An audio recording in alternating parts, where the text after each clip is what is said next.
Hello everyone, welcome to Curious Cuties with Sashi. இன்னைக்கு நம்ம பேச போறது ஃப்ரூட்ஸோட லைஃப் சைக்கிள் பத்தி.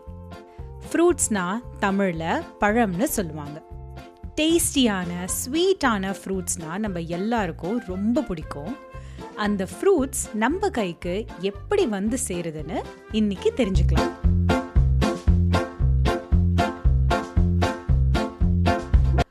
ஃப்ரூட்ஸோட ஜர்னியில் ஃபர்ஸ்ட் ஸ்டெப் விதை. விதைனா சீட்.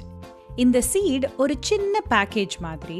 அது ரொம்ப சின்னதாக இருந்தாலும் அதுக்குள்ள ஒரு புது செடி உருவாகிறதுக்கான ப்ளூ பிரிண்ட் ஆல்ரெடி இருக்கும்.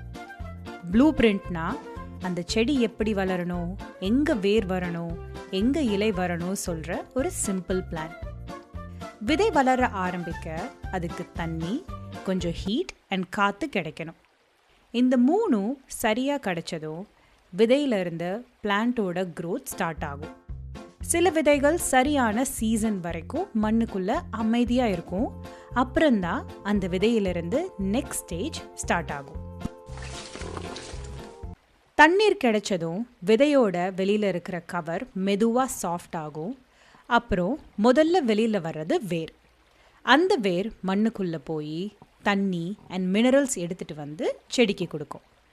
அதுக்கப்புறம் மேலே ஒரு சின்ன தண்டு வர ஆரம்பிக்கும். தண்டு வந்ததுக்கப்புறம் இலைகள், அதாவது லீவ்ஸ் வெளியில் தெரிய ஆரம்பிக்கும். இந்த இலைகள் தான் செடிக்கு ரொம்ப முக்கியம். சூரிய ஒளியை பயன்படுத்தி செடிக்கு தேவையான உணவை லீவ்ஸ் ரெடி பண்ணும். இந்த ப்ராசஸ்க்கு பேர் ஃபோட்டோசிந்தசிஸ். இந்த ஸ்டேஜில் அந்த சின்ன செடி கொஞ்சம் கொஞ்சமாக வளர்ந்து பிளான்ட்டாக மாறும். சில ஃப்ரூட்ஸுக்கு பிளான்ட்டாக இருந்தாலே போதும், சில ஃப்ரூட்ஸுக்கு அது இன்னும் வளர்ந்து மரமாக மாறணும். தினமும் தண்ணி, சன்லைட், நல்ல மண் கிடச்சிதுன்னா பிளான்ட்டோ ட்ரீயோ அது நல்லா வளரும்.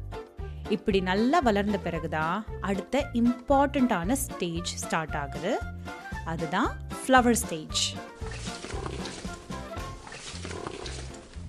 நீங்கள் ஃப்ளவரோட விளையாடும்போது அந்த பூக்குள்ள சின்ன சின்ன தூள் மாதிரி இருக்க விஷயத்தை கவனிச்சிருக்கீங்களா? அந்த தூள் தான் பாலன். இந்த பாலன் ஒரு பூலேருந்து இன்னொரு பூக்கு போகணும். அந்த ப்ராசஸ்க்கு பேர் பாலினேஷன். பீஸ், பட்டர்ஃப்ளைஸ், காற்று எல்லாம் இதுக்கு ஹெல்ப் பண்ணும். பாலினேஷன் சரியாக நடந்துச்சுன்னா அந்த பூ மெதுவாக மாற ஆரம்பிக்கும். பூவோட பெட்டல்ஸ் உதிரும், உள்ளே இருக்கிற பகுதி கொஞ்சம் கொஞ்சமாக பெருசாகி அதுதான் பழமாக மாறும். அந்த பழத்துக்குள்ள மறுபடியும் விதைகள் உருவாகும். பழம் உருவான பிறகு முதல்ல கொஞ்சம் ஹார்டாக இருக்கும். அப்புறம் மெதுவாக சாஃப்டாக ஸ்வீட்டாக மாறும். கலரும் மாறும், வாசனையும் மாறும். அதனால தான் நமக்கு இது சாப்பிடலான்னு தெரியும். ஃப்ரூட்ஸ் ரெடியான உடனே ஃபார்மர்ஸ் அந்த ஃப்ரூட்ஸை ஹார்வெஸ்ட் பண்ணி ட்ரக்ஸ் அண்ட் ட்ரெயின்ஸ் மூலயமா நம்ம பக்கத்தில் இருக்கிற ஸ்டோர்ஸுக்கு கொண்டு வந்து சேர்க்குறாங்க. நாம் ஃப்ரூட்ஸ் சாப்பிட்டு முடிச்சதுக்கப்புறம் அதில் இருக்க சீட்ஸ்லாம் சரியாக கவனிக்கவே மாட்டோம். அந்த சீட்ஸ் வேறு வேறு இடத்துக்கு போய் சேரும். சில விதைகள் காற்று மூலயமா வேறு இடத்துக்கு போய் சேரும். அண்ட் சில விதைகள் வாட்டர் மூலயமா சில இடத்துக்கு போய் சேரும். அந்த விதைகள்லாம் வேறு இடத்துக்கு போனதுக்கப்புறம் அங்கே மண், தண்ணீர் எல்லாம் கிடச்சிதுன்னா மறுபடியும் ஒரு புது செடியாக வளர ஆரம்பிக்கும். இதுதான் ஒரு ஃப்ரூட்டோட கம்ப்ளீட் லைஃப் சைக்கிள். இப்போ நம்ம ஃப்ரூட்ஸை பற்றி இன்னும் சில இன்ட்ரெஸ்டிங்கான வாவ் ஃபேக்ட்ஸ் கற்றுக்கலாமா? Wow fact number 1. பழம் தர முதல் தடவை அதிக நேரம் எடுத்துக்கிற மரம்னா அது ஆலமரம்.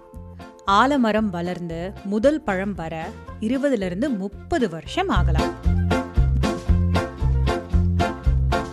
Wow fact number 2. உலகத்திலேயே பெரிய பழம்னா அது பலாப்பழம்.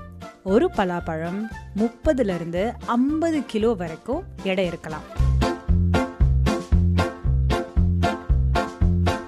Wow fact number 3.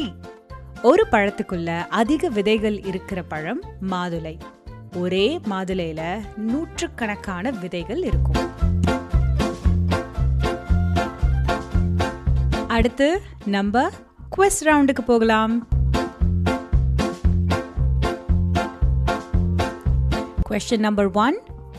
Roots பிளான்ட்டுக்கு என்ன கொண்டு போய் சேர்க்குது?